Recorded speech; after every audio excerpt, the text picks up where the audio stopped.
বিসমিল্লাহির রহমানির রহিম।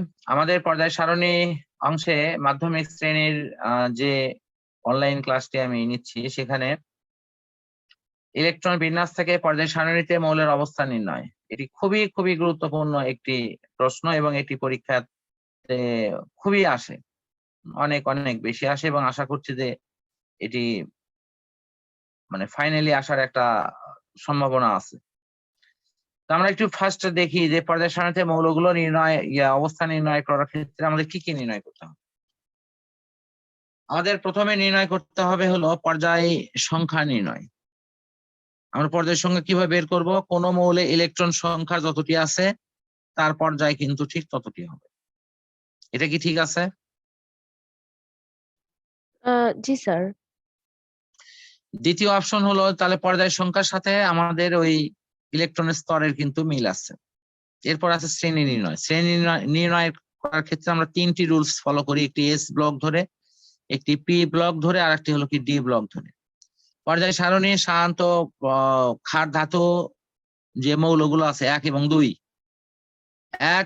2 সেখানে আমরা কিন্তু এস ব্লক মৌল হিসেবে ধরি এবং এখানে এস এর উপর যে কয়টি ইলেকট্রন আছে তার শ্রেণীর সংখ্যা ঠিক তত হবে। আমরা পটাশিয়াম বা সোডিয়াম অথবা ম্যাগনেসিয়াম অথবা ক্যালসিয়াম এগুলোর মাধ্যমে এই পরীক্ষাটা অনায়াসেই করতে পারি। এখানে পটাশিয়াম যে উদাহরণটি দেয়া আছে। এরপরে তোমার 2 নম্বর হলো পি ব্লক মৌল। এটা সাধারণত 13 থেকে পরবর্তী যে গ্রুপিংটা আছে সেখানে এটি আছে। সেখানে আমরা দেখতে পাই যে যদি পি ব্লক মৌলটি শনাক্তকরণ হয়ে যায় তাহলে পি ব্লক মৌলের সাথে আমাদের যে কাজটি করতে হবে সেটি হলো যে পি এবং এস এর যে ইলেকট্রন এটি বের করব, আর সেখানে আমাদের দর যোগ করে যেতে হবে।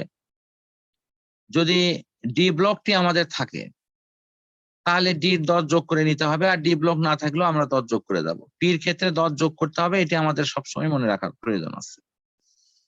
তাহলে পি ব্লকের ক্ষেত্রে আমরা কি নির্ণয় করব? সর্বশেষ কক্ষপথটি পি হবে, যদি তার সাথে এস থাকে তাহলে এস এর যোগ করব, আর যদি পি থাকে পিটা সহ যোগ করে চলে যাব।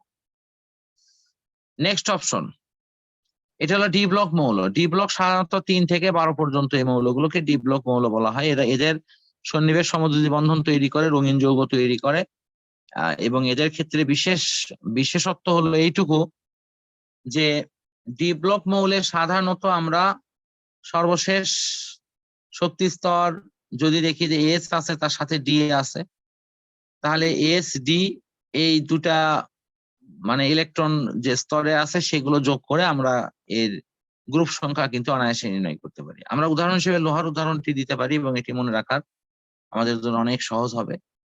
এখানে দেখো সর্বশেষ কক্ষপথটি কি আছে এবং তার সাথে এগুলো কি যোগ করা হচ্ছে।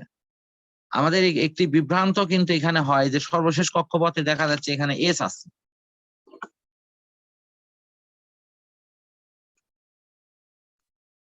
তাহলে আমাদের এখানে যে এস যে সর্বশেষ কক্ষপথে আছে এখানে আমি যদি একটু মার্কিং করে দিই তোমার, তাহলে তুমি বিষয়টা হয়তো একটু বুঝতে পারবা। এটা কিন্তু আমাদের এই সরকারি যে রুলসে যে লেখা সেই অনুসারে লেখা আছে। বাট আমি যদি এটি স্বাভাবিক রুলসে লিখতাম তাহলে ডি এস কিন্তু আগে হতো, ডিটা কিন্তু পরে হতো। অর্থাৎ ডি পরে হওয়ার অর্থ হচ্ছে সেটা কিন্তু ডি ব্লকটাই সর্বশেষে দেখাতো। ঠিক আছে কি? ওই যে এসএসপি এসপিএস ডিপিএস ওই সিস্টেমে যদি লেখা হতো আর কি।